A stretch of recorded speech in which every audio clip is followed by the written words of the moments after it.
Have you ever looked at your jewelry and felt like you own pieces, but you do not really have a collection? Maybe you have earrings, you have necklaces, bracelets, and rings, but somehow they do not feel connected. Some pieces you wear often, some you forget you even have, and some looked beautiful when you bought them, but never became part of your style. Today, I want to talk about how to build a personal jewelry collection from scratch, the Elegance Edition. Because at Vintagely Speaking, jewelry is not about buying everything pretty. It's about choosing pieces that are refined, feminine, timeless, and personal to you. A beautiful jewelry collection should not feel random. It should feel like a quiet reflection of your taste. Welcome to Vintagely Speaking, a jewelry space inspired by timeless elegance, feminine class, vintage charm, and personal style expressed with refinement. Today's video is for the woman who wants a jewelry collection that feels intentional, not too loud, not too trendy, and not filled with pieces she never wears. And the good news is this: you do not need a huge collection to feel polished. You need the right foundation. You need pieces that work together, and most importantly, you need jewelry that feels like you. Part 1.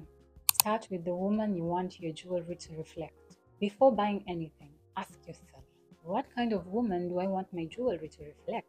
Soft and feminine, classic and refined, vintage inspired and romantic, minimal and graceful, elegant and polished. This matters because jewelry is not just decoration. It communicates mood. A pearl earring says something totally different from a chunky chain. A small gold hoop says something different from a dramatic earring.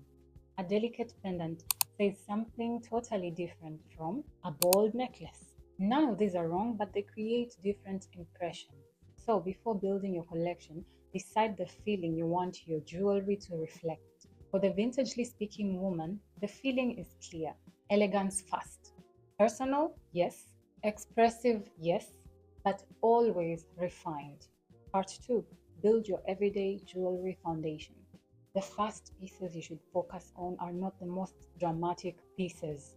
They are the pieces you can wear again and again. Your everyday foundation when it comes to jewelry can look like small studs, classic hoops, a delicate chain, one simple bracelet, one everyday ring. These are the pieces that quietly carry your collection. They make a simple outfit feel finished. They make you look polished without seeming like you tried too hard. And over time, they become part of your personal signature. Everyday jewelry is where elegance begins, not because the pieces are loud, but because they are reliable. Part 3. Choose the pieces that work with your wardrobe. A common mistake when building a jewelry collection is buying pieces that you love individually, but that do not work with your real wardrobe. Before buying jewelry, think about what you can actually wear. Do you wear more neutrals? Do you wear soft feminine clothing? Do you wear blazers and structured pieces? Do you wear dresses often? Do you prefer gold tones, silver tones, or mixed metals? Your jewelry should support your wardrobe, not fight with it. If your style is soft and romantic, pearls, small drops, delicate bracelets, and vintage-inspired pendants may fit beautifully. If your wardrobe is more classic and structured, clean hoops, simple chains, watches, and refined rings may look better. The goal is harmony.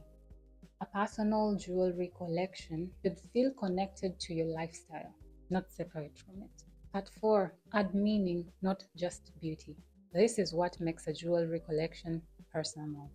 A meaning piece could be a locket, a pendant, a ring, pearls, a bracelet, or even earrings that remind you of a certain season of your life. It could represent faith, femininity, family, love, growth, or simply a version of yourself you're becoming. This is why vintage-inspired jewelry is beautiful. It often feels like it carries a story. Even when the piece is new, it can still feel timeless and emotional. A personal jewelry collection should not only say, "This is beautiful," it should also say, "This means something to me." Those are the pieces you keep. Part 5. Choose versatility before quantity. When building from scratch, do not rush to own many pieces. Start with pieces that you can style in many different ways. For example, Small hoops can work with a casual outfit, a work outfit, and an evening outfit. A delicate chain can be worn alone or with a pendant. Pearl studs can work with a blazer, a dress, or a simple everyday look. Versatile jewelry makes getting dressed easier. And this is where elegance becomes practical. Before buying a piece, ask yourself, can I wear this often? Can I style it with more than one outfit? Does it still feel timeless? Part 6. Add statement pieces with restraint. A personal jewelry collection can have statement pieces, but they should be chosen carefully. For vintagely speaking, a statement piece does not mean loud or excessive.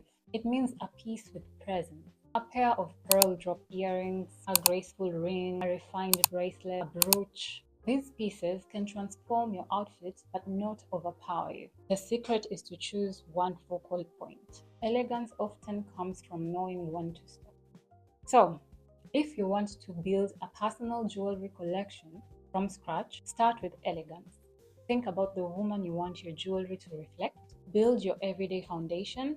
Choose pieces that work with your wardrobe. Add meaning. Choose versatility before quantity. And add statement pieces slowly with restraint, because a beautiful jewelry collection is not built by buying every single thing you like.